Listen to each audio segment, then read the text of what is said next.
Ձեզ մասնագիտական հարցեր են տալիս, դուք հուզական ֆոնի հետևում եք թաքնվում, փորձում եք ձևացնել, որ թիրախավորվել է ձեր միջին մասնագիտական կրթությունը, մինչդեռ որևէ մեկը ոչ միայն չի թիրախավորել կամ արժեզրկել, հակառակը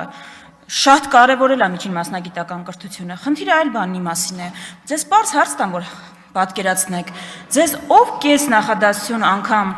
կհանդիմաներ կամ որևէ բան կասեր ձեր կոմպետենտության մասին, եթե այսօր ձեզ ուղված հարցերին դուք պատասխանեիք, ուղղակի պատասխանեիք, ոչ թե հայտարարեիք, որ ձեր մասնագիտական փորձի ետևում սերն է, հարգանքն է, անքուն գիշերներն է, շատ ուրախ ենք այդ անքուն գիշերների համար, բայց դա ինչ կապ ունի հայտարարության հետ, որ դուք որպես ոլորտի կարևորագույն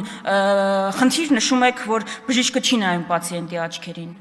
Ասենք Հայաստանում առողջապահության լրջագույն խնդիրներից մեկը է դա, չէ՞ գիտեմ որ դա ձեր պատկերացումն է, ու ամբողջ խնդիրը դա է, որ դա է ձեր պատկերացումը ոլորտի մասին։ Ես իսպանական ամոթ եմ ապրում, երբ պատկերացնում եմ բժիշկներին, ովքեր հետևում են այս քննարկմանը, գլխավոր բժիշկներին, առողջապահության ոլորտի մասնագետներին, կամ ապշում եմ։ Ինչ է նշանակում դիահերձարանները հո ամենտեղ պետքա չլինեն, մարզպետարանները ո՞նց են աշխատում։ Էս է ձեր պատկերացումը ու էս է խնդիրը, բայց դուք չեք խնդիրը ամենևին։ Սա ձեր մոտեցումը չի, սա ձեր անձնական խնդիրը չի, դուք իշխող ուժի թեկնածուներից մեկն եք։